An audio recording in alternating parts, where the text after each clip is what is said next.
আমটার বর্তমান বাজার মূল্য এত নিচের দিকে পড়ে গেছে যে আমরা লাভবান হতে পারছি না।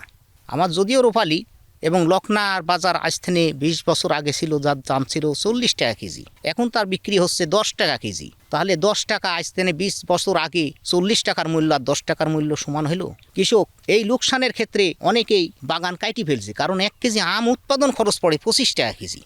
কত বছর আর লোকসান দিবে? তাই আমি চাচ্ছি বাংলাদেশ সরকার যদি বিদেশি প্রযুক্তি অনুযায়ী জুস করে অথবা হিমাগার করে যদি আম সংরক্ষণ করে যদি কৃষককে সহযোগিতা করে, তাহলে আবার আমরা এই আম শিল্পকে আবার টিকে রাখতে পারবো। যদি আমের দাম কম হয় তাহলে হিমাগারে আম সংগ্রহ করতে পারি, এবং হচ্ছে আমের আচার এবং বিভিন্ন কিছু তৈরি হয়।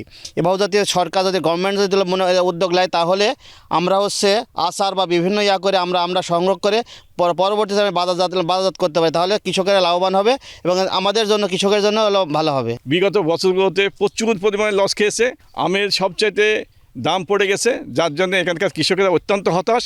হাজার হাজার বিঘাতে জমিতে আম কেটে ফেলছে। জনাব তারেক রহমান সাহেব রাজশাহীতে এসেছিলেন, তিনি সেখানে অঙ্গীকার করেছে যে এই আমকে, রাজশাহী এবং নওগাঁর আমকে তিনি একটি সুন্দরভাবে প্রক্রিয়া করবে এবং কোল্ড স্টোরেজ বৃদ্ধি করে এই আমগুলো কীভাবে সংরক্ষণ করা যায় এটা নিয়ে তিনি কাজ করবে। আমরা এই জন্য আশাবাদী, আমরা আম গাছ কাটবো না। গ্লিটারের টুইন লেমন ও অ্যান্টিব্যাকটেরিয়াল ফর্মুলা বাসনকে চকচকে জীবাণুমুক্ত করে আমাদের দেয় গ্লিটার গ্যারান্টি। এটা পৃথিবীর সেরা ফল আম। এই আমকে আমরা সুদীর্ঘভাবে আরও প্রসেসিং করে, আরও কীভাবে প্রক্রিয়া করে এই আমগুলোকে আমরা বিশ্বের বাজারে আরও বেশি আমরা রপ্তানি করতে পারি এবং এই আম প্রক্রিয়া করতে পারি, সেই প্রত্যাশা আমি সরকারের কাছে করি। যে গাছগুলো কেটে ফেলা হচ্ছে সেগুলো ম্যাক্সিমামে দেখা যাচ্ছে যে বেশি বয়স্ক গাছ। আমরা জানি গাছের বয়স খুব বেশি হয়ে গেলে সেগুলোর উৎপাদন ক্ষমতা কিন্তু কমে যায়, এবং সেই জাতগুলো আসলে বেশিরভাগ গুটি আমের জাত এবং লকনা আমের জাত, যেগুলোর বাজার মূল্য খুব কম পায় কৃষক।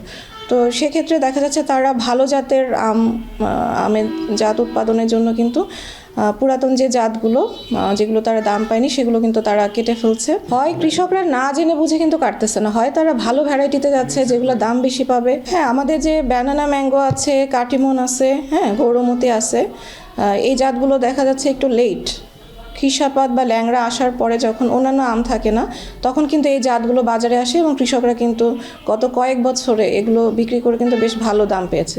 এবং কাটিমন আমরা দেখেছি যে সারা বছরই তারা 300 টাকা কেজি করে বিক্রি করেছে, এবং ব্যানানা ম্যাঙ্গো বেশ ভালো দাম পেয়েছে। গৌরমতি যে আমাদের লেট ভ্যারাইটিগুলো, এগুলো যদি বাগান তারা করে তাহলে কিন্তু আশা করা যাচ্ছে যে কৃষকরা এক্ষেত্রে লাভবান হবে। কৃষি সম্প্রসারণ অধিদপ্তরের রপ্তানিযোগ্য আম উৎপাদন প্রকল্প নামে একটা প্রকল্প কাজ করছে বর্তমানে, এবং সেই প্রকল্প থেকে কিন্তু কৃষকদের গ্যাপের বিষয়ে প্রশিক্ষণ প্রদান করা হচ্ছে।